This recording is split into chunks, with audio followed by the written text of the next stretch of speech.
1885 সালের কথা। আমরা দেখি একটা লোক সমুদ্রের কিনারে আসে। সে লাইট হাউসে তার প্রতিদিনের মতো কাজ করছে। তখন সে দেখে সমুদ্র থেকে একটা মেয়ে ভেসে এখানে এসেছে। তাই সে এই মেয়েটার জীবন বাঁচায়। আসলে এই মেয়েটা আর কেউ না, আটলান্টাসের রাজকন্যা। বেসিক্যালি আটলান্টাস হলো পানির নিচে থাকা একটা অনেক বড় শহর, আর এই শহর থেকেই মেয়েটা এসেছে। এরা দুজন অনেকটা সময় একসাথে থাকে এবং আস্তে আস্তে একজন আরেকজনের প্রেমে পড়ে যায়। কিছুদিন পর এরা বিয়ে করে নেয়। এখন কয়েক মাস পার হয় আর এদের ঘরে একটা ফুটফুটে বেবি বয়ের জন্ম হয়। এরা এই বাচ্চাটার নাম আর্থার রাখে। আর্থারের কাছে একটা পাওয়ার আছে, সে সব সি ক্রিয়েচারদের সাথে কথা বলতে পারে। তার মানে সে সমুদ্রে থাকা সব প্রাণীদের সাথে কথা বলতে পারে। মিনওয়াইল আমরা দেখি যে আটলান্টিয়াস সোলজার এদের বাসায় আসে। এদের উদ্দেশ্য হলো আটলান্টাসের রাজকন্যাকে ফিরিয়ে নিয়ে যাওয়া। সোলজারেরা ক্রমাগত এদের উপরে আক্রমণ করতে থাকে। তাই রাজকন্যা বাধ্য হয়ে তার ফ্যামিলিকে ছেড়ে যাওয়ার সিদ্ধান্ত নেয়, কারণ যদি সে এটা না করে তাহলে এই সোলজারেরা তার ফ্যামিলিকে মেরে ফেলবে। রাজকন্যা তার হাজবেন্ড ও ছেলের জীবন বাঁচানোর জন্য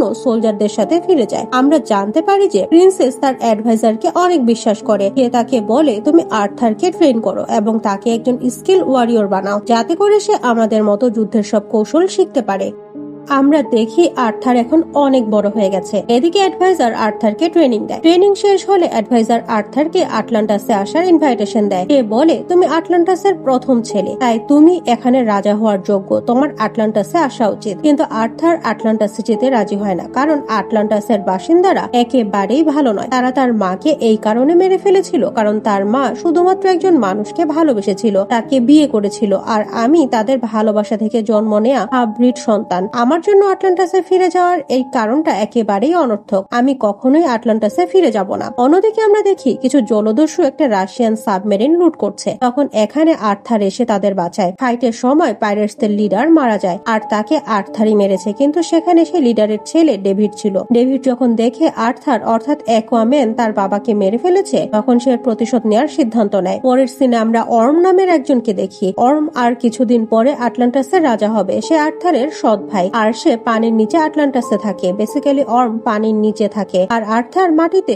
মানুষের মতো এবং মানুষদের সাথে থাকে। এদিকে অর্ম অন্য একজন রাজার সাথে দেখা করে। এই কিং আটলান্টাসের আশেপাশের শহরের কিং, আর এই শহরগুলো পানির নিচে আছে। অর্ম কিংকে বলে, আমাদের আপার সারফেসে অর্থাৎ ল্যান্ডে অ্যাটাক করা উচিত, কারণ সেখানে থাকা মানুষেরা আমাদের সমুদ্রের পানি নোংরা করে পলুটেড করে দিচ্ছে। এরা অনেক পলিউশন স্প্রেড করছে। কিন্তু কিং অর্মের প্রস্তাবে রাজি হয় না। সে ল্যান্ডে থাকা মানুষদের উপরে আক্রমণ করতে চায় না। কিন্তু কিং চিন্তা করে যে যদি অর্মকে পানির নিচে থাকা বাকি 4 জন কিং সাপোর্ট করে, তাহলে অর্ম অশান মাস্টারের টাইটেল পেয়ে যাবে। তার মানে অর্ম কমান্ডার হয়ে যাবে এবং তার ডিসিশনই সবাইকে মেনে চলতে হবে। যখন অর্ম আর কিং কথা বলছিল, সে সময় একটা রাশিয়ান সাবমেরিন এসে এদের উপরে অ্যাটাক করে। এখানে অর্ম এই কিং এর জীবন রক্ষা করে, আর তাই সেই সাবমেরিনের জন্য কিং অর্মের সাথে হাত মিলিয়ে নেয়। সে আপার সারফেসে অর্থাৎ ল্যান্ডে অ্যাটাক করতে রাজি হয়। আমরা জানতে পারি যে এই কিং এর একটা মেয়ে আছে, তার নাম মীরা, আর রাজা মীরার বিয়ে অর্মের সাথে ফিক্স করে ফেলে। কিন্তু মীরা অর্মকে বিয়ে করতে চায় না। এই বিয়ে আটকানোর জন্য তার কাছে একটাই রাস্তা আছে, আর সেটা হলো আর্থার। যদি আর্থার আটলান্টাসে ফিরে আসে, তাহলে অর্ম কোনোভাবে আটলান্টাসের কিং হতে পারবে না। তাই মীরা আপার সারফেসে অর্থাৎ ল্যান্ডে আসে এবং আর্থারের সাথে দেখা করে। মীরা আর্থারের কাছে হেল্প চায়। সে বলে, প্লিজ তুমি আটলান্টাসে আসো, যেহেতু তুমি বড় ছেলে তাই তুমি সেখানের কিং হওয়ার যোগ্য। কিন্তু আর্থার আবারও আটলান্টাসে যেতে রাজি হয় না। কিছু সময় পরে মীরা আর্থারের ট্রাস্ট জিতে নেয়, কারণ একটা অনেক বড় ঢেউ অর্ম ল্যান্ডের দিকে পাঠিয়ে দিয়েছিল, যেটা ল্যান্ডকে ধ্বংস করে দিতে পারত। কিন্তু মীরা সেই ঢেউটাকে কন্ট্রোল করে আর আর্থারের বাবার জীবন বাঁচায়। আর্থার যখন এটা দেখে, তখন সে মীরাকে বিশ্বাস করতে শুরু করে। সে মীরার সাথে পানির নিচে যেতে রাজি হয়। যখন আর্থার ও মীরা পানির নিচে আসে, তখন এখানে তাদের সাথে আর্থারের টিচার অর্থাৎ সে অ্যাডভাইজারের দেখা হয়। সেই আর্থারকে ট্রেনিং দিয়ে ফাইটের জন্য অনেক টেকনিক শিখিয়েছিল, আর এই লোকটা আর্থারের মায়ের সব থেকে বিশ্বস্ত সোলজার। এরা দুজন আর্থারকে জানায় আর্থারকে সবার আগে ট্রাইডেন্ট খুঁজতে হবে, কারণ এর ভেতরে অনেক পাওয়ার এবং ম্যাজিক আছে, আর যে এই ট্রাইডেন্ট পাবে তাকে কোনো প্রশ্ন ছাড়াই আটলান্টাসের রাজা করে দেয়া হবে। এই ট্রাইডেন্ট ছাড়া অর্ম কখনোই তোমাকে রাজা হতে দিবে না। সে তোমার থেকে অনেক বেশি শক্তিশালী। তুমি যদি ফাইট করেও ক্লেম করতে চাও, তারপরেও সে তোমাকে জিততে দিবে না। যখন তারা কথা বলছিল, তখন অর্মের কিছু সোলজার এখানে এসে তাদের উপরে অ্যাটাক করে দেয়। এরপরে আর্থারকে ধরে নিয়ে যায়। পরের সিনে আমরা দেখি যে আর্থারকে শিকলের সাহায্যে বেঁধে অর্মের কাছে নিয়ে আসা হয়েছে। অর্ম আর্থারকে বলে, তোমার জন্য আমার মা মারা গেছে, অর্থাৎ তাকে তোমার জন্য মৃত্যুদণ্ড দেয়া হয়েছে। অর্ম আর্থারের ভাই হিসেবে তাকে একটা চান্স দেয় আর বলে, আমি তোমাকে একটা চান্স দিচ্ছি, আর তা হলো তুমি এখান থেকে চিরদিনের জন্য চলে যাও আর কখনোই পানিতে ফিরে আসবে না। কিন্তু আর্থার তার উপরে অনেক রেগে যায়, অর্মকে চ্যালেঞ্জ করে বলে, আমি তোমার সাথে ফাইট করব। এখানে আর্থার এবং অর্মের ফাইট শুরু হয়, কিন্তু অর্ম এখানে সব থেকে বেশি শক্তিশালী, কারণ সে সব সময় পানিতেই ছিল। আর্থারের জন্য তাকে পানিতে হারানো অসম্ভব। যখন তারা ফাইট করছিল তখন আর্থার প্রায় মারাই যাচ্ছিল। এমন সময় মীরা সেখানে চলে আসে এবং আর্থারকে বাঁচিয়ে নিয়ে যায়। এদের যে ট্রাইডেন্টটা লাগবে সেটা খোঁজার জন্য এরা সাহারা মরুভূমিতে আসে। সাহারা ডেজার্ট সেই জায়গা যেখানে এই ট্রাইডেন্টটা বানানো হয়েছিল। এখানে তারা একটা হলোগ্রাফিক মেসেজ পায়, যেখান থেকে তারা জানতে পারে তাদের এখন ইটলি যেতে হবে, যেখানে তারা একটা কোঅর্ডিনেট পাবে আর সেখান থেকে ট্রাইডেন্টের লোকেশন পাবে। ট্রাইডেন্ট আসলে অনেক বড় একটা সাফায়ার, এর ভেতরে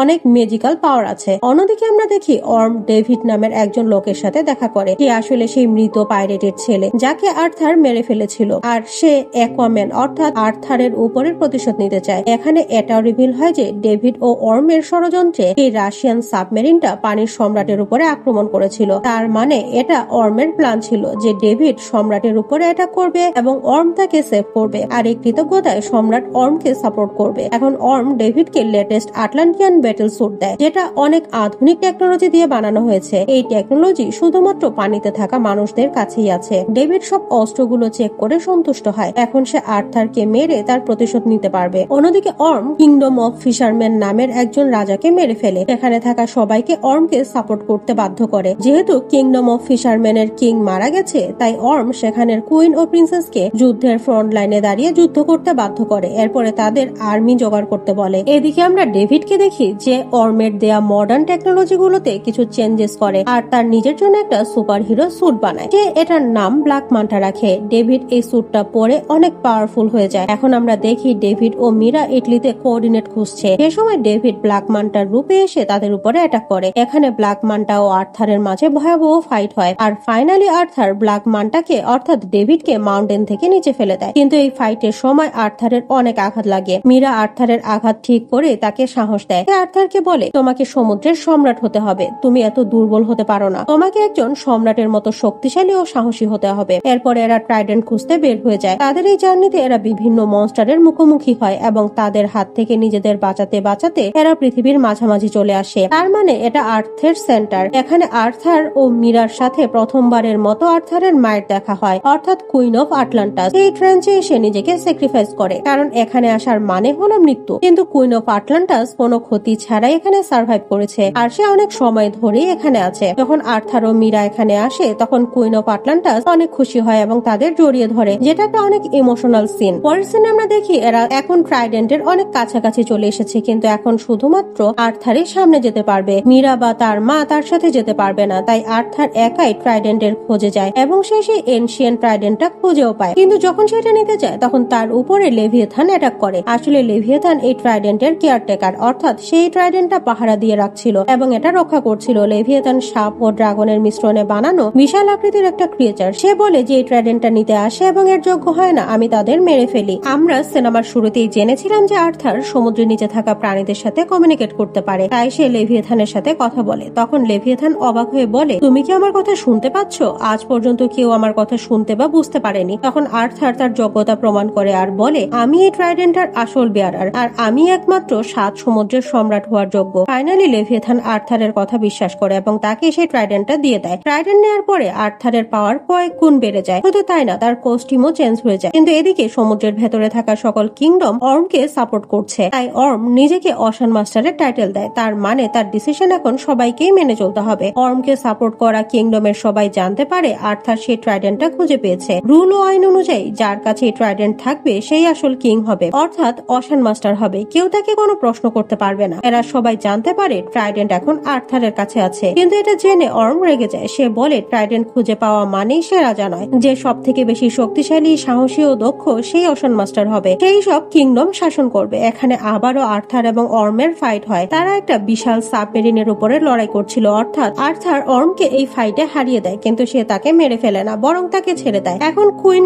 আটলান্টা এখানে সবার সামনে চলে আসে। অর্ম যখন দেখে আর্থার তার মায়ের জীবন বাঁচিয়েছে তখন সে তার ভাগ্যকে অ্যাকসেপ্ট করে নেয়। সে হার স্বীকার করে নিয়ে আর্থারের কাছে সারেন্ডার করে। তখন আটলান্টাসের সোলজার অর্মকে ধরে নিয়ে যায়। এর সাথে এই সিনেমাটা এখানেই শেষ হয়ে যায়।